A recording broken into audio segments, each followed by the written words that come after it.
베드로후서 2장 1절에서 11절 말씀. 주야, 베드로 할아버지는 우리에게 아주 조심해야 할 사람들이 있다고 경고하셨어. 옛날에 가짜 선지자들이 있었던 것처럼 우리 주변에도 엉터리 가르침을 몰래 가져오는 가짜 선생님들이 나타난다는 거야. 이 사람들은 예수님을 믿는다고 말하면서도 사실은 욕심이 많고 지어낸 거짓말로 사람들을 속여서 자기 배만 불리려는 사람들이란다. 하나님은 이런 사람들을 절대 그냥 두지 않으셔. 하나님이 하늘에서 죄를 지은 나쁜 천사들을 캄캄한 지옥구덩이에 가두셨고 큰 홍수로 세상을 심판하실 때 노아와 7가족만 구해주셨고 소돔과 고모라를 불로 태워버리실 때 의로운 롯 할아버지만 건져주셨단다. 롯 할아버지는 매일매일 사람들은 나쁜 행동을 보며 마음 아파했거든.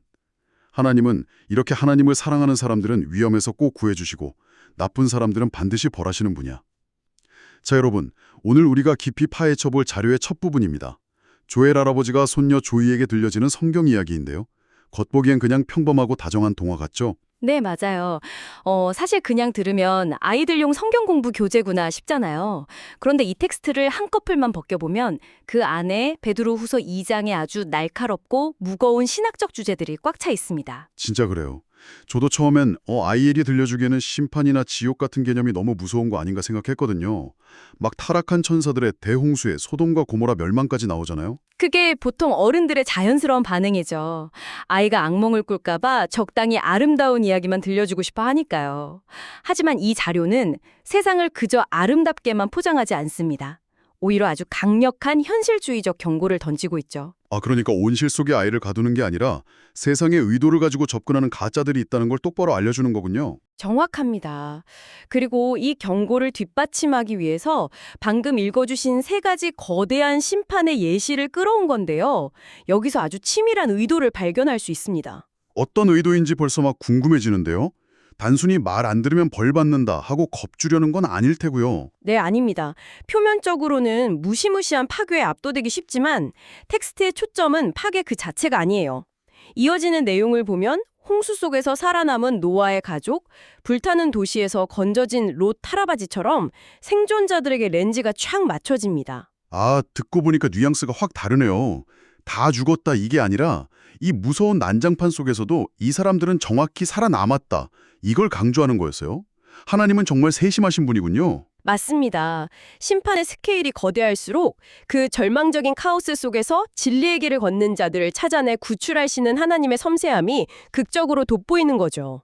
공평하고 힘센 재판관이시자 완벽한 보호자라는 양면성을 아주 균형 있게 보여주는 겁니다. 와, 이거 완전 재난 영화의 한 장면 같아요. 거대한 폭풍우가 몰아치는 바다 한가운데에서 구명조끼 하나 입고 떠있는 생존자를 헬기로 정확히 끌어올리는 특수부대의 구출 작전이 있잖아요. 타겟 레스큐 작전 말입니다. 완벽한 비유네요. 타겟 레스큐라는 말이 딱 맞습니다. 세상이 무너지는 혼돈 속에서도 내가 너를 찾아내서 반드시 안전한 곳으로 끄집어낼 수 있다. 이런 강력한 메시지잖아요. 그러니까 아이 입장에서는 그냥 무서운 공포 이야기가 아니라 저렇게 힘이 센 분이 내 편이구나 하는 엄청난 심리적 안전기지를 얻게 되는 셈이네요. 바로 그겁니다. 무작정 짐을 얹어주는 게 아니라 든든한 백팩을 메어주는 느낌이죠. 자, 그렇다면 심판이 확실하고 구출이 완벽하다는 걸 이해했으니 다음 질문으로 넘어가 보죠. 도대체 세상에 무슨 일이 벌어지고 있길래 이런 무서운 심판이 떨어지는 걸까요? 아까 할아버지가 그 원인을 제공하는 사람들을 가리켜 가짜 선생님들이라고 불렀잖아요. 네, 여기서 아주 흥미로운 고대 헬라어 단어가 하나 등장합니다.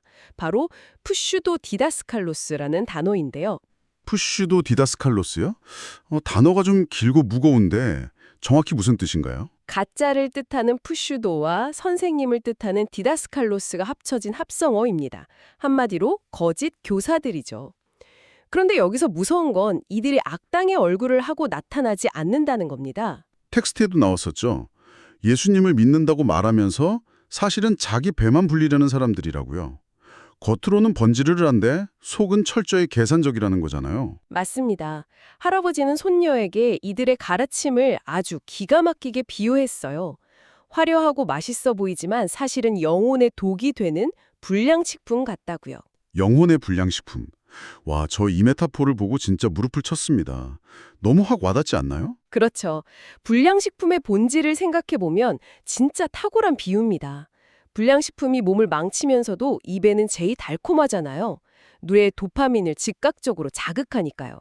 아, 푸쇼도 디다스칼로스의 가르침도 똑같다는 말씀이시죠? 네, 우리 내면의 가장 취약한 이기심이나 욕망을 건드리면서 듣기 좋은 말만 해주는 겁니다. 네가 하고 싶은 대로 해. 이 정도는 괜찮아. 하면서 편안함을 정당화시켜주죠. 그러니까 이게 옛날 고대 성경에만 있는 일이 아니라 지금 우리 현실에도 널려 있는 거네요.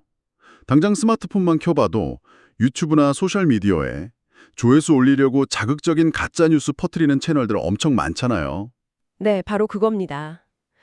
겉으로는 화려하고 완벽한 삶을 보여주면서 사람들에게 끊임없이 상대적 박탈감이나 물질주의를 주입하는 유해 인플루언서들. 이들이야말로 현대판 가짜 선생님들인 거죠. 진짜 소름 돋네요. 그 사람들은 진실보다는 알고리즘의 선택을 받으려고 우리 뇌에 매일매일 영혼의 불량식품을 밀어넣고 있는 거잖아요. 어른들도 훅 넘어가서 허우적거리는데 아이들은 오죽하겠어요. 그래서 이 텍스트가 아이들에게 달콤해 보인다고 덥석 집어먹으면 안 된다. 그게 내 영혼을 병들게 하는 프루시도일 수 있다. 이런 비판적 사고의 씨앗을 아주 일찍부터 심어주고 있는 겁니다. 와, 등골이 서늘해지면서도 정말 중요한 교육이네요. 그럼 여기서 또 중요한 갈림길에 서게 됩니다. 세상에 이런 불량식품이 넘쳐나고 사람들이 속아 넘어갈 때 진리를 아는 우리는 대체 어떻게 반응해야 할까요? 그 해답을 롯 할아버지의 반응에서 찾을 수 있습니다. 롯이 타락한 세상을 보며 매일 마음 아파했다고 했죠. 이때 쓰인 헬라어 단어가 바사니조입니다. 바산이죠요? 이건 또 어떤 의미가 숨어 있나요? 그냥 아유 저 사람들 왜 저래? 눈살 찌푸려지네? 하고 혀를 차는 정도의 가벼운 불편함인가요? 전혀 다릅니다. 바사니조의 사전적 의미는 고문하다 또는 극심한 고통을 주다입니다. 즉 타인의 악이나 세상의 부조리를 볼 때 영원히 찢어지게 몹시 고통스러워하는 생태를 뜻해요. 네, 고문이요. 세상에. 아이들 교육용 텍스트에서 끌어내기엔 너무 무겁고 고통스러운 개념 아닌가요? 보통 유치원에서는 나쁜 친구들 따라하지 말고 너나 잘해라 하고 나를 분리하는 선에서 가르치잖아요. 바로 그 지점이 이 자료가 가진 심리적 깊이입니다. 현대인들은 끔찍한 뉴스나 부조리를 매일 보면 결국 감각을 차단해버리죠. 세상이 다 그렇지 뭐 하면서 타인의 고통에 완벽하게 무감각해집니다. 아, 전곡을 찔렸네요. 저도 뉴스 보면서 그냥 무덤덤하게 커피 마시고 넘길 때가 많거든요. 사실 어쩌면 우리는 그 무감각을 성숙함이나 쿨함으로 착각하고 있었던 거 아닐까요? 그렇습니다. 하지만 텍스트는 냉소와 무관심이 결코 성숙이 아니라고 말합니다.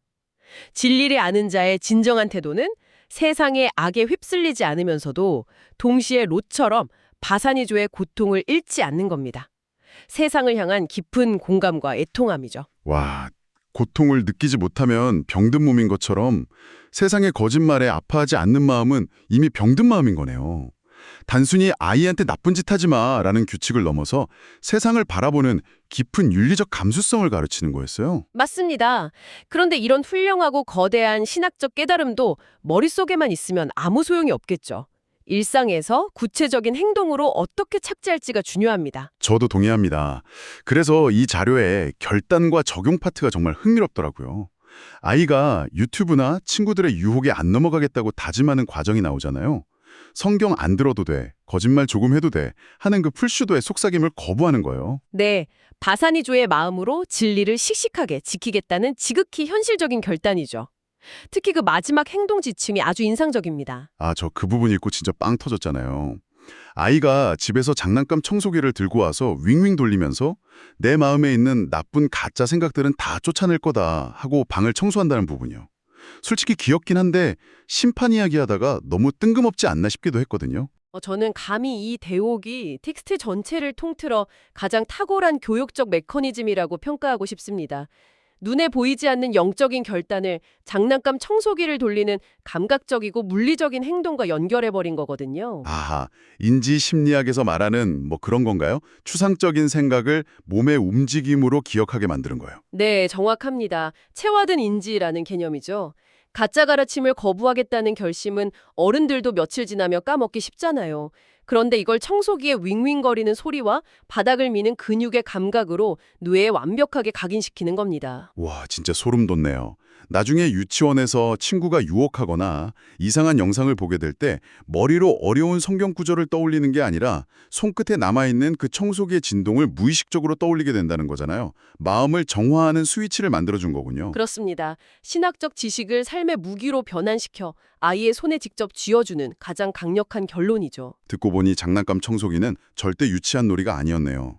오히려 우리 어른들의 복잡하고 탁해진 머릿속에도 쓰레기 같은 가짜 뉴스를 빨아들일 이런 직관적인 마음의 진공청소기가 절실하게 필요하잖아요. 맞아요. 어른들의 일상에도 완벽하게 적용할 수 있는 훌륭한 메타포입니다. 네, 여러분 오늘 정말 깊은 곳까지 탐구해봤습니다. 겉만 번지르르하게 우리의 영혼을 좀먹는 불량식품, 푸슈도 디다스칼로스. 세상의 불의를 향해 깊은 애통함을 느끼는 바산이죠. 그리고 혼돈 속에서도 우리를 완벽하게 건져내시는 위대한 구원자의 타겟 레스큐 작전까지 말이죠. 이 모든 묵직한 메시지가 아이를 향한 다정한 할아버지의 목소리에 완벽하게 압축되어 있었습니다. 여러분 주변에는 어떤 가짜 선생님들이 입맛 당기는 거짓말을 늘어놓고 있나요? 여러분은 그 속에서 롯처럼 바사니조의 고통을 앓으며 진리를 향해 씩씩하게 걷고 계신가요? 어떤 위험 속에서도 자기 자녀를 완벽하게 구출해내시는 힘센 하나님 아버지, 노아 할아버지와 롯 할아버지를 무서운 심판에서 건져주신 것처럼 저도 세상의 나쁜 유혹에서 늘 지켜주셔서 정말 감사합니다. 우리 조이가 겉만 번지르르한 가짜 선생님들의 거짓말에 속지 않게 지혜를 듬뿍 주세요. 유치원과 학교에서 나쁜 말이나 장난이 유행할 때 같이 휩쓸리지 않고 오히려 마음 아파하며 바른 길을 걷는 씩씩한 아이가 되게 도와주세요. 세상 사람들이 다 하나님을 무시하더라도 조이는 하나님을 가장 사랑하고 두려워하는 믿음의 꼬마 용사로 튼튼하게 자라나게 해주세요. 저의 든든한 구원자가 되시는 예수님의 이름으로 기도합니다. 아멘.